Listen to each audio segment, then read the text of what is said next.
Hi all, welcome to another episode of TypeScript 0 to Hero series. In this video, we are going to talk about TypeScript conditions. As a first, we can look into if statement. Okay, let's dive in. I'll create a variable called age and it's a number and its value is 10. Then I can say if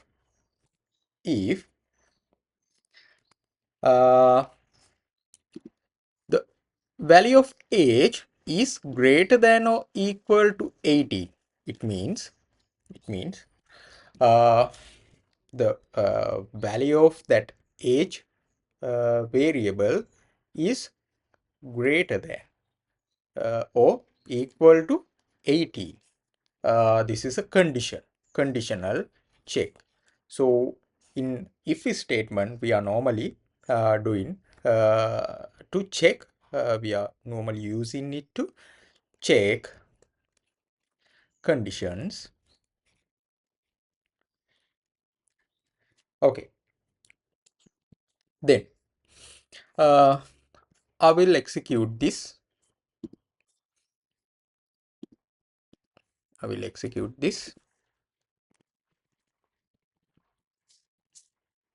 You can see this condition is true. So in that case, you are an adult. Text is printing here. Now, so if not, so in here, you added that only the condition that value of age is greater than 18. So if uh, value is lesser than 18, what would be happen? So for that kind of scenarios, we can have if with else condition. It means if age is greater than or equal to 18, print this one, else you can say you are a minor. So just assume that age is 15 now. Now I'm going to execute the code, and it says that it failed the if condition, so it automatically moves into the else condition. And also there are some parts like this way. Just assume uh, uh, you have set of marks, and you need to give some grades on it. Just assume that let marks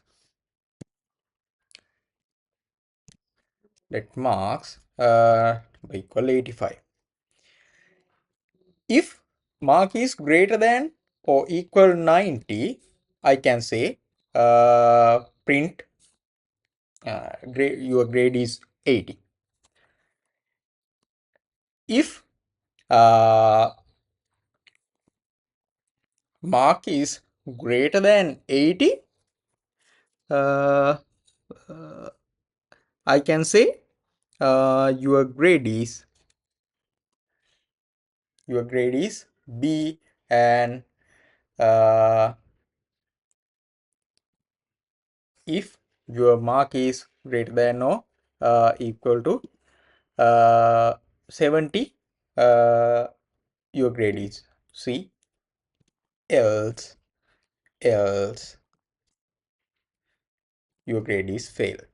So we can use that else if condition, to uh, to check some recurring conditions. So now you can see your grade is B because it is lower than 90 and greater than 80. Okay, okay, that's how that else if condition works. So then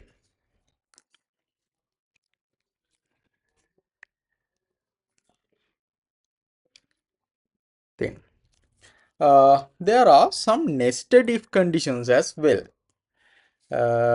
What you mean by nested if conditions? If there is a if condition inside another if condition, we are calling it as a nested if.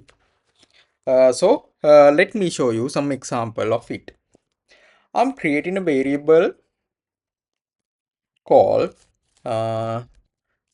user type string. It's a admin, and I'm creating another variable called is active boolean true.